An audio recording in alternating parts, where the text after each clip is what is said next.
Y vamos a empezar con la clase de hoy.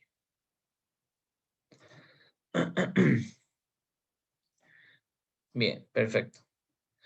Entonces, la práctica de hoy está centrada, como ya les dije, en lo que vendría a ser transporte de membrana y osmolaridad. Es un tema bastante sencillito, ya lo han avanzado con el doctor, entonces vamos a consolidar un poco ese conocimiento. Eh, Primero ahondando con el concepto de que la membrana celular tiene una estructura de tipo lipídica, ¿no? Fosfolipídica. Entonces, basándonos en esa premisa, vamos a ver cómo es que las moléculas van a interaccionar con esta membrana, ya sea atravesándola o utilizando transportes para ir desde un medio a otro, ¿no?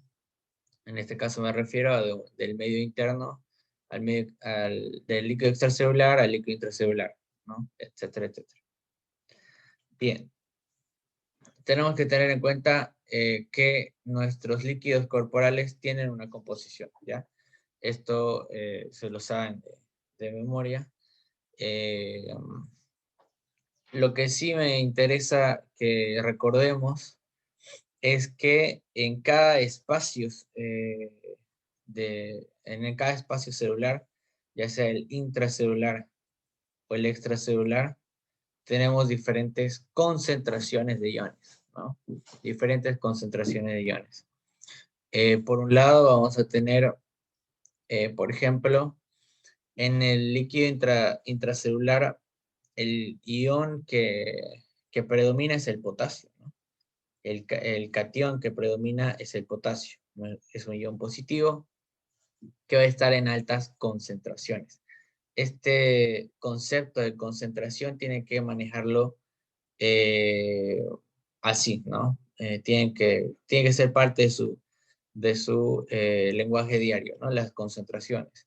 ¿En qué concentración está tal ion? Si está en alta concentración o está en baja concentración, etcétera, ¿no? En este caso decimos que hay alta concentración de potasio en el líquido intracelular porque tenemos muchos iones de este tipo dentro del intracelular, ¿no? Muchos miliequivalentes. Entonces, es bueno saber cuál es la composición del líquido intracelular para después aplicarlo, ¿no? A lo que vendría a ser el intercambio de iones, cómo es que funciona el potencial de acción, etcétera, etcétera, ¿no? Después también vemos que hay cierta cantidad de magnesio, en mucha menor cantidad. Otro ion que predomina también son los fosfatos, ¿no? Pero en este caso ya pasamos a todo lo que vendría a ser la línea de los aniones, ¿no? Los aniones. Eh, Aniones hace referencia a un ion negativo, ¿no? Un ion negativo, que tiene carga negativa, ¿no? Carga eléctrica negativa. Entonces, todos estos iones van a tener una carga eléctrica, ¿no? Los aniones tienen carga eléctrica negativa y los cationes tienen carga eléctrica positiva. Ya es un ion positivo. Eso es lo que es un catión, ¿correcto? Entonces, ¿para qué nos sirve esa carga eléctrica que tienen cada uno de los iones? Nos sirven porque estas cargas van a interactuar con otros iones, ¿no? Y se da todo el tema del intercambio de carga iónica. Yo te doy un positivo, él me da un negativo, digamos, ¿no? Si es que tenemos, por ejemplo, en la membrana un receptor que tiene polaridad negativa, entonces va a repeler iones como el sodio, por ejemplo, iones positivos como el sodio, ¿no? Entonces los repele, los expulsa, porque no, más bien los atrae, perdón, más bien los atrae, porque cargas opuestas se, eh, se atraen, ¿no? Entonces va a atraer a iones de sodio, por ejemplo.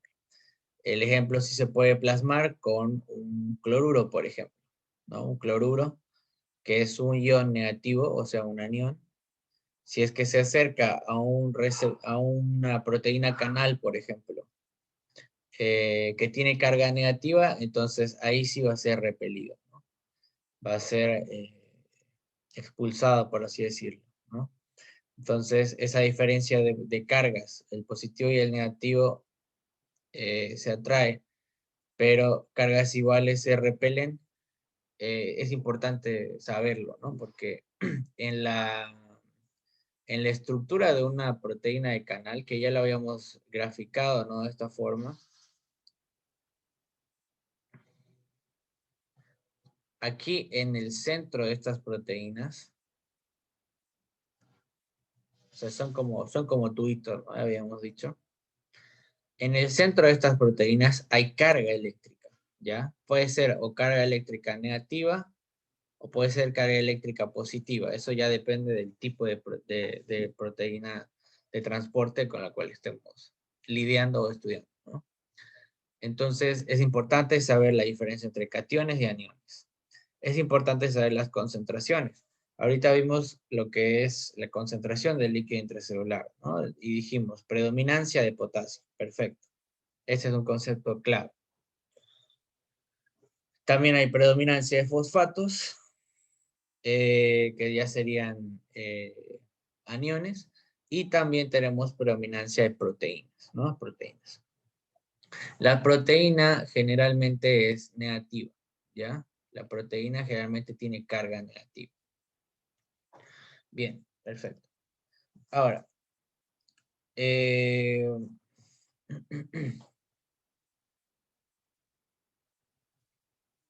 por otro lado está el líquido extracelular, ¿no? Es todo lo que está bañando a las células.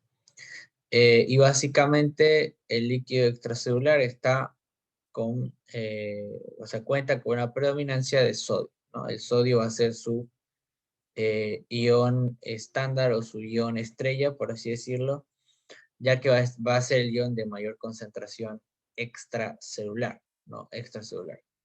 ¿Y qué es el líquido extracelular? El líquido extracelular se puede dividir en líquido intersticial, en plasma,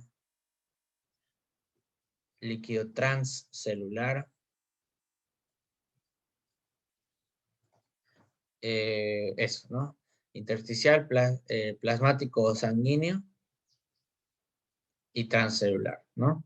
¿Qué es el líquido intersticial? ¿Quién me puede responder qué es el líquido intersticial?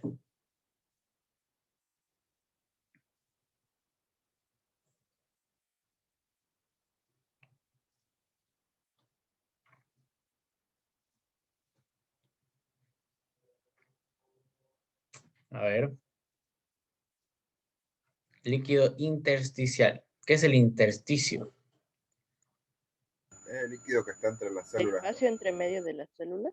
Bien, entonces hay una célula aquí, hay otra célula aquí, y en medio, si bien hay uniones, sí, eso lo sé, uniones intercelulares de la membrana vasolateral, lo entiendo, pero no hay una unión 100% fiel, digamos, ¿no? No va a estar fusionada la célula, sino que va a haber siempre un espacio en medio. Y este espacio en medio está ocupado por un líquido, ¿no? Que es el líquido intersticial. ¿No? ¿Por qué es importante este líquido intersticial? Porque este líquido intersticial tiene origen vascular, ¿ya? Tiene origen vascular. Va a haber una arteria por aquí, va a haber una arteria por aquí, que eventualmente va a perder líquido, ¿ya? Va a perder líquido y va a ir bañando a todas las células en su camino, ¿no? Y esa es la forma en la que se nutre una célula, ¿no? Es bañada por el líquido, en este caso plasmático, que tienen cada uno de las microvellosidades, microcapilares, perdón, en todo momento, ¿no? Entonces, el capilar va a constituir parte o va a formar el líquido intersticial, ese líquido que está bañando, como ustedes estaban diciendo, a la célula, ¿no? En toda su extensión. Perfecto. Bien, este concepto de que el líquido intersticial está ligado a la composición de la sangre es importante porque en el momento en el que cambie esta composición del líquido sanguíneo, es cuando vamos a empezar a tener modificaciones del líquido intersticial y por ende modificaciones de la estructura de la célula en sí, ¿ya? Entonces, ¿a qué me refiero? Si mi líquido sanguíneo pasa a tener más sodio, supongamos que le aumentamos 20 cargas de sodio, ¿ya? 20 miliequivalentes de sodio. Esos 20 miliequivalentes de sodio van a estar circulando en la sangre, por ende, en mis capilares, y por consiguiente van a aumentar la concentración de sodio en mi líquido intersticial, ¿ya? Y el cambiar la composición del líquido intersticial es bastante complicado, ¿ya? Bastante complicado porque la célula interacciona con este líquido intersticial de forma directa, de forma íntima, ¿ya? Cualquier cambio del líquido intersticial va a significar una interacción entre la célula y este líquido, ¿no? Y después vamos a ver cómo es que funciona este fenómeno llamado ósmosis, el fenómeno llamado osmolaridad, etcétera, etcétera. Pero importante que sepan esta relación entre el intersticio y el líquido vascular, ¿no? Después el plasma, ya saben que es el plasma. Y por último está el líquido transcelular. Ya es un líquido que está en muy poco volumen, ¿no? El líquido transcelular va a ser el líquido que se encuentra en las cavidades. Es líquido de tránsito, se llama, ¿ya? Se encuentra en las cavidades o espacios. Por ejemplo, el espacio interpleural, ¿no? El líquido pleural,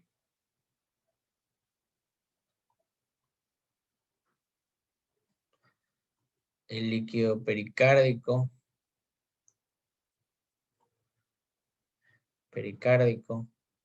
eh, el líquido cefalorraquídeo, el humor acuoso, todo líquido que esté fuera de la sangre, pero que esté en movimiento, se denomina el líquido transcelular, ¿no? Transcelular. El de la pleura, por ejemplo, está constantemente reciclándose, entrando y saliendo, formándose y absorbiéndose, ¿no?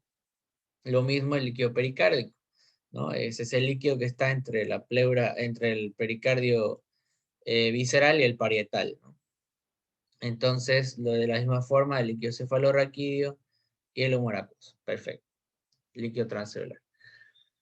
Bien, entonces dijimos predominancia de sodio y también hay predominancia de cloruro, ¿ya? De cloruro.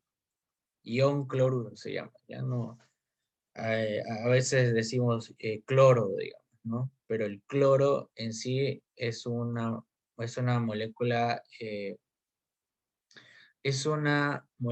que tiene, es un mol que tiene dos moléculas de cloruro, ¿ya? Son dos bolitas de cloruro, por así decirlo, que están juntas, que siempre van en pares, ¿ya? Este es el cloro.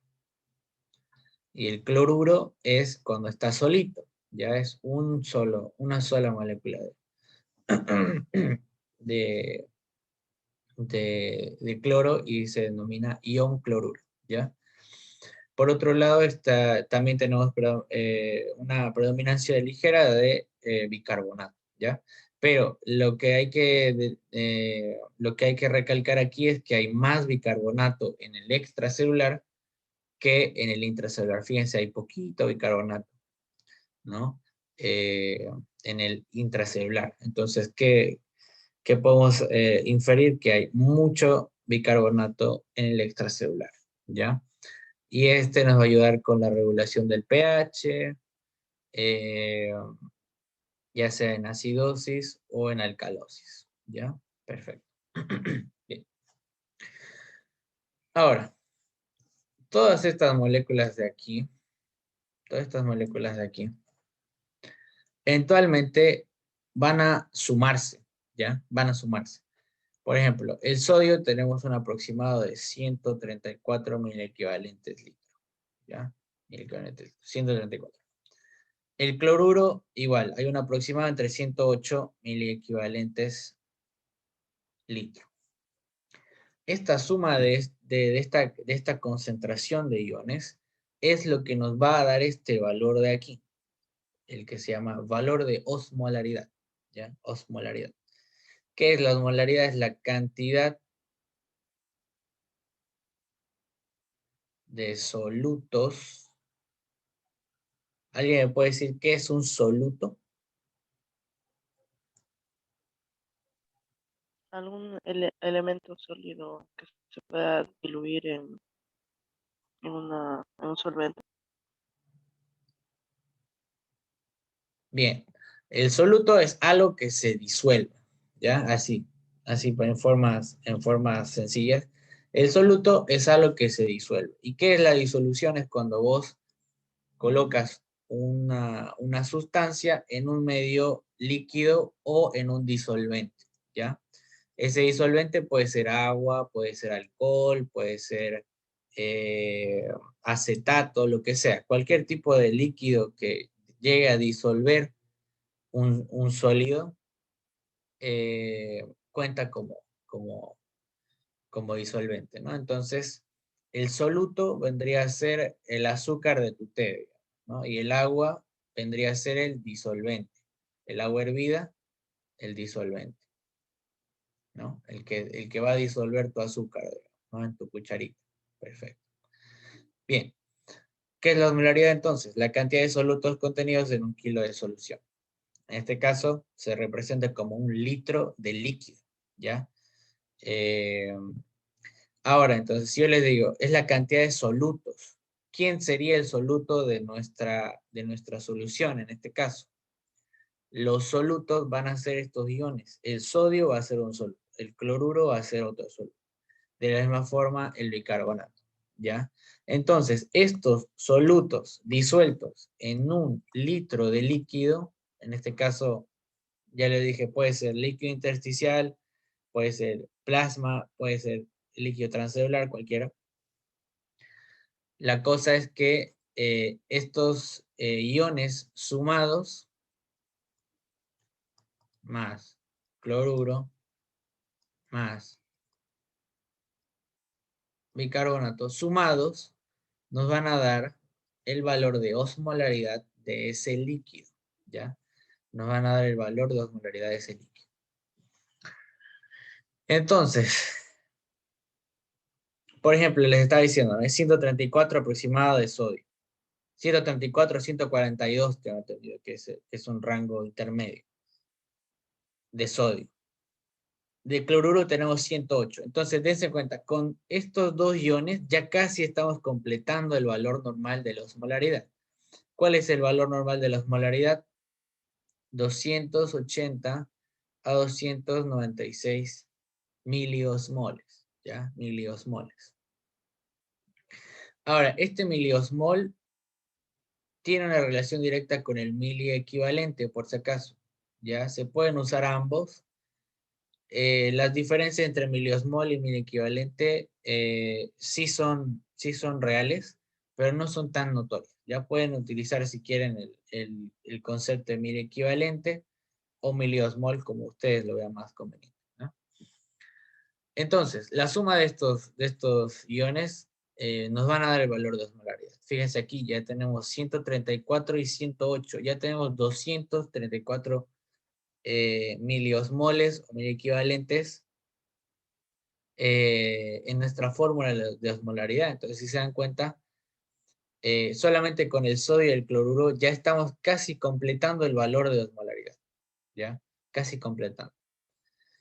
Entonces, esto nos dice qué cosa. Nos dice que es importante controlar la concentración de sodio en nuestros líquidos, ¿ya? Por el mero hecho de que un aumento en la concentración de sodio va a disparar tu osmolaridad, la va a aumentar, ¿ya? La va a aumentar. Y eso no siempre es bueno, ya no siempre es bueno que esté aumentada la osmolaridad porque desencadena otros mecanismos de autorregulación que algunas veces no son buenos, ¿no? No son buenos. Entonces, estos son los valores. Entonces, quedó claro, ¿no? ¿Qué es la osmolaridad entonces? Es la cantidad de solutos, en este caso, cantidad de iones que se encuentra en un líquido, ¿no? En este caso, la osmolaridad de nuestro líquido intersticial o de nuestro líquido plasmático va a estar representada por el sodio y el cloruro, principalmente. No quiere decir que todo va a ser sodio cloruro, ¿no? Fíjense, igual hay una concentración de potasio aquí, de calcio, ¿no? Pero en mucha menor cantidad, ¿no? Mucha menor cantidad.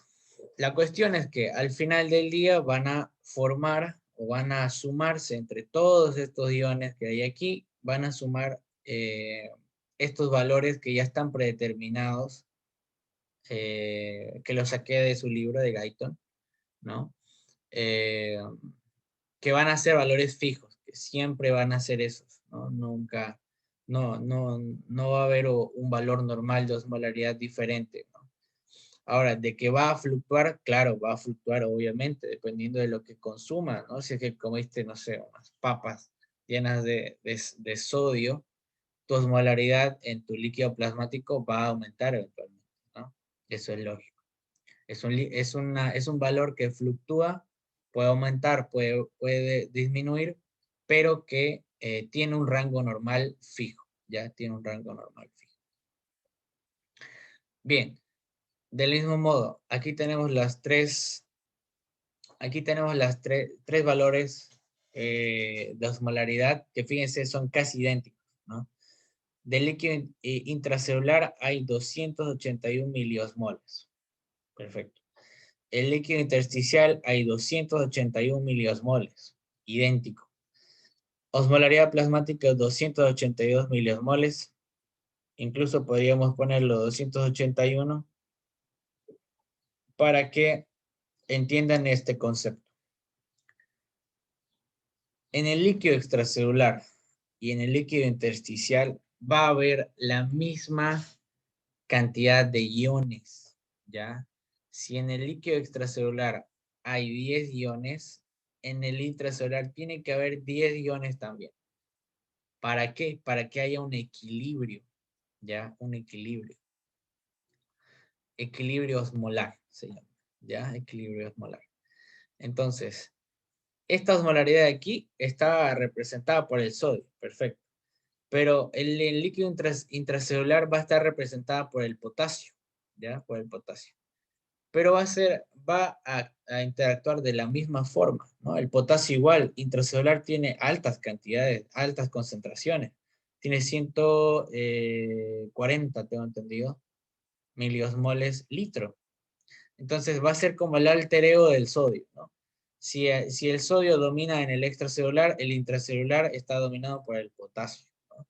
Entonces aquí el potasio es el que genera casi la mitad de la osmolaridad total del líquido intracelular, ¿no? Y también otro ion importante en el intracelular va a ser los fosfatos, ¿no? Fíjense la cantidad de fosfatos que hay intracelular. Y juntos estos dos van a formar la osmolaridad del líquido intracelular, ¿ya? Intracelular. Perfecto. Entonces, estos 10 que les dije que hay del intracelular, estos 10 que hay del intracelular, van a estar formados principalmente por potasio y por fosfatos. Los 10 que hay en el extracelular están formados principalmente por sodio y por cloruro. Perfecto. La cuestión es que tiene que haber 10 y 10. Siempre tiene que haber tiene que haber un valor de equilibrio, ¿ya? Tiene que haber sí o sí un valor de equilibrio. Ahora, ¿cómo es que esto se equilibra? Porque ya dijimos antes, hay momentos en los que consumimos más sodio, hay momentos en los que consumimos más potasio, cuando comemos una banana, por ejemplo, o cuando consumimos frutos secos, se consume harto potasio. Entonces, ¿cómo es que se regula estas concentraciones anormales o diferentes, digamos, que se dan en ciertas etapas del día. Eso lo vamos a ver en la siguiente diapositiva, ¿no? Entonces, tiene que quedar claro qué es el valor, qué es el concepto de osmolaridad. Entonces, a ver, vamos a preguntar. Marco, para, no puedo leer tu apellido, es un poco largo. Marco, ¿estás presente? Sí, Manifiesta. Marco, buenos días. buenos Entonces, días. de una forma simple y rápida, ¿qué es la osmolaridad? Con tus palabras. Es la cantidad de iones que tiene el líquido. Un líquido X, ¿no? Perfecto. Y si yo te digo, la osmolaridad del líquido extracelular, ¿por quién está conformada principalmente? El extracelular está por el sodio y, si no me equivoco, el cloruro, si no me equivoco, dijo. Bien, perfecto. Y el sodio y el cloruro. Excelente. Entonces ya está clara el concepto de osmolaridad. Bien, vamos a continuar. Perfecto. Ahora, esta osmolaridad le dije que tiene un valor aproximado, ¿no? 281 miliosmoles. Miliosmoles litro. Perfecto. Ahora, hay un fenómeno que se llama ósmosis. Ósmosis. ¿Qué es la ósmosis? La ósmosis es el paso del líquido, en este caso del agua,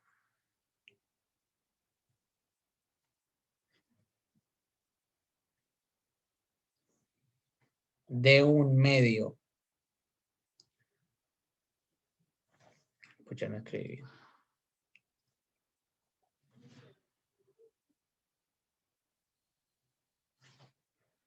De un medio de mayor concentración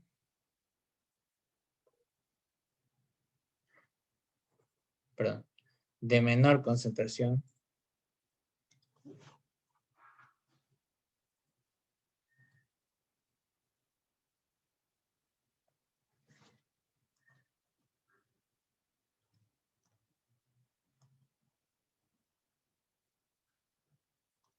a uno de mayor concentración.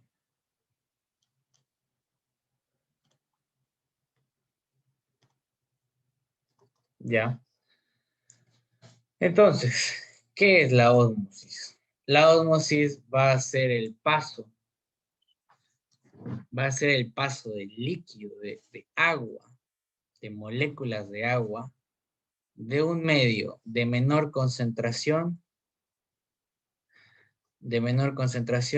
a uno de mayor concentración. ¿Ya? ¿Qué es un medio? Un medio es un espacio, es un sinónimo, ¿ya? Medio o espacio es lo mismo. Entonces, ¿qué pasa aquí? Tenemos dos recipientes, este igual es un ejemplo de Guyton, tenemos dos recipientes, hay una membrana semipermeable. Semipermeable se refiere a que no va a detener completamente el agua, sino que la va a dejar pasar, ¿no? Es como una tela de algodón, digamos. Retiene en cierto punto el agua, pero igual la deja pasar por los microespacios que hay entre cada hebra de algodón. Entonces supongamos que es como una malla, ¿no? Que entre medio va a pasar el agua. Membrana semipermeable, perfecto. Sí o sí tiene que ser semipermeable, sí, porque si es totalmente permeable, eh, habría mucho paso de líquido. Y si es impermeable, no habría ningún paso de líquido. Entonces tiene que ser sí o sí semipermeable, ¿no? Semipermeable. Entonces, ¿qué pasa aquí? Fíjense, estas moléculas supongamos que es sodio, ¿ya? Siempre voy a usar el concepto de sodio porque es el que más fácil se puede comprender. Entonces, estas son moléculas de sodio, ¿ya? Supongamos que aquí la osmolaridad está en 380. en 380 miliosmoles litro. ¿Esto es normal o es anormal? ¿Está elevada? ¿Está aumentada? No es normal. No es normal. Está aumentada. Está elevada. ¿Esto qué quiere decir? Que está concentrada. ¿Ya? Concentrada. Hay demasiados solutos en este líquido. ¿Ya? ¿Y qué es lo que está abundando aquí? Es el sodio. Es el sodio. ¿Ya? Perfecto. Ahora, el hecho de que este líquido de la derecha esté concentrado, genera el paso del líquido, en este caso de agua, en dirección a este medio. ¿Ya? Genera presión osmótica, se llama. ¿Ya? Presión osmótica. ¿Qué es esa presión osmótica? Esa presión osmótica va a ser como una fuerza eléctrica que va a atraer moléculas de agua hacia este espacio, ¿ya? Hacia este espacio. Porque dense cuenta que, supongamos, una molécula de sodio se relaciona o interacciona con 3 moléculas de agua, ¿no? Supongamos. Si normalmente yo tendría que tener 10 moléculas de sodio en esta parte de acá, porque yo tengo solamente 30 moléculas de agua. Perfecto. Ahora, ¿qué pasa si yo llego a tener 30 moléculas de sodio? Me está faltando agua para interactuar, ¿no? Me está faltando agua para diluirme. Entonces, ¿qué es lo que pasa cuando uno se está sirviendo